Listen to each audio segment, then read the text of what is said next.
Today on the Big Polly channel, Big Brother.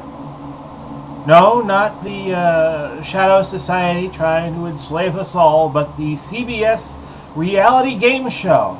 I have been watching it since the very beginning in 2000, and today I finally get to talk a little bit about it. Let's have some fun today on the Big Polly video channel, July 15th, 2011.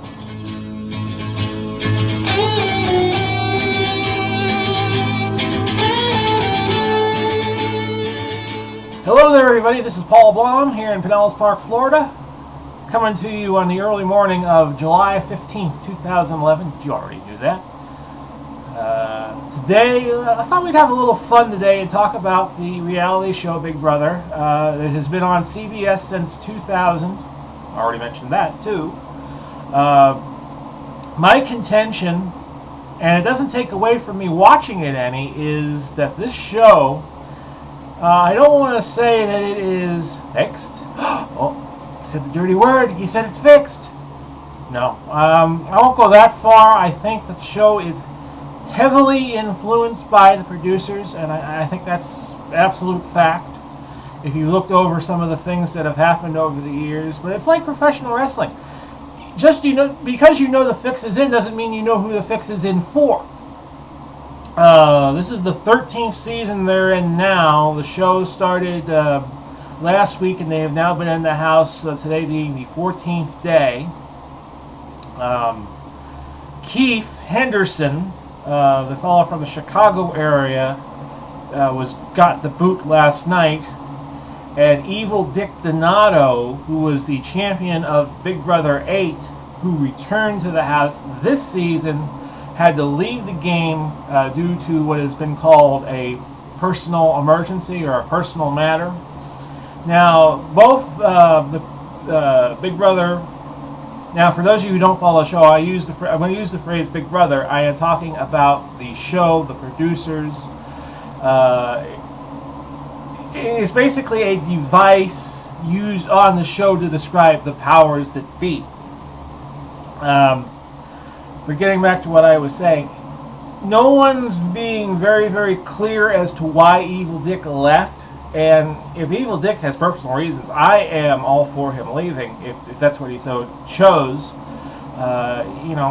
Being a champion, you don't really have anything to prove coming back to these shows, because I think they're very, very hard to win again. I think the only person who ever won the same reality show twice was the lady from Sandra from Survivor. It's very, very difficult to win the same reality show twice. And I think Jordan Lloyd, who is also on the show, was also a champion in 2009 on Big Brother 11. Is going to learn that eventually. I don't think she will go all the way, basically because she won, and that will make her a target as the game progresses. She won head of household last night. Now, a lot of you who follow me probably don't follow Big Brother, so let me just, as I go along, I'm going to describe the terms. This will end up being a 15-20 minute vlog, I think. This will probably be my longest vlog, and it'll be about a game show. Head of household is, like Survivor, there are people who get immunity. And if you win head of household on Big Brother, you get immunity to go into the next stage. I don't call the stages where they eliminate people weeks, because sometimes the stages are 2 weeks long, as this first stage was, where Keith was eliminated. And sometimes the stages could be a matter of days or hours. So I always call them stages or rounds. We're in the second stage now. So yes, I think that with the returning house guests, and let's just go through them while I'm thinking of it. You have Rachel and Brendan coming back from last year, the Brenchel duo. You have Dick and Danielle Donato from Big Brother 8. Dick left the house for personal reasons, and Danielle's still in there. And you also have the duo of Jeff Schroeder and Jordan Lloyd from Big Brother 11 that was played in 2009. I would look... If I was trying to handicap a winner, I would look at kind of the unsung returning guests, house guests. from the previous season. I would look at Danielle. Danielle will probably win a lot of the competitions once she plays them. She won the Golden Key. Now let me just back up and describe again. The Golden Key is what they're using for this season. Instead of putting up, at least at the start of the game, the first 3 or 4 stages, they have to put up these duos that have been decided by the players and by Big Brother, putting in 3 duos that I just described. Now, in the first few stages, only a duo can go up. Like, for instance, if Jordan's the HOH now, if she wanted to put Rachel up, she would have to put up the combination of Rachel and Brendan. You can't put up Rachel from the Brendan team and then put up somebody else from another team. At least that's how it's going to go early on, which is going to make for some interesting strategy and plot twists. But as the game goes along, I'm sure they will break it down and make it an individual game, as we saw in Big Brother 9. This season is kind of Big Brothers 6, 7, and 9 all put into a blender, because you have the duos concept from 6, you have the All-Stars concept from 7, and you have the couples kind of concept from Big Brother 9, where they are playing sort of as teams, and it's kind of been put into a blender, and this is how it comes out. I think the reason why they have these twists in the game, casting-wise, is to camouflage the fact that the show is heavily influenced in the diary room and by the competitions chosen by the producers. I think it's kind of camo from just keep people from thinking, oh goodness, this show is fixed. But anyway, let me just run through the players that are left. Kind of give a postmortem for Keith here, and I'm going to try to handicap a winner. Portia, who survived the first eviction vote, is going to be a player that makes the last 7. It's going to make the last half of the game. Probably should make the jury. Now, let me back up and explain again. Like Survivor, you have 2 finalists. Well, actually, Survivor nowadays they have 3, but the adjudicators of the winner between the 2 finalists is the previous 7 evictees that finished 3rd, 4th, 5th, 6th, 7th, 8th, and 9th. I see Portia making it to the jury, probably making it into the second half of the game, final 7. Keith totally underestimated her as a player, and that's why he's out the door now. Now, every 3 years, in Big Brother, they have brought a house guest back. They did it in Big Brother 3, Big Brother 6, Big Brother 9. Now, in 2008, they had 2 Big Brothers because of the writer's strike in late 07, early 08. So I'm wondering, do they bring back a house guest for Big Brother 13? Kind of a rerun of reruns, if you will. Could be. Could be. Because it didn't happen last year in Big Brother 12. Now, going back to the players, let's go through the newbies. Adam, I see as a major threat to win, which means he will probably go very, very deep in the game like Portia, or he could be one of the next couple of players gone. Dominic, college student. We've had college students win Big Brother before. Seems a little bratty and a little immature. I don't think he has the whole game to go all the way. Just as an aside, interesting that all of the previous Big Brother winners are always people who have experience dealing with people. Going back to Eddie McGee, who won Big Brother 1, a college student. Will Kirby, a doctor. Lisa Donahue, a bartender. June Sung, a financial planner or financial advisor. People who know how to work people always seem to win this game. Whereas if you're a model, you're an actor, a football player or athlete or a jock or a bodybuilder, you don't seem to do well because you're too wrapped up in yourself.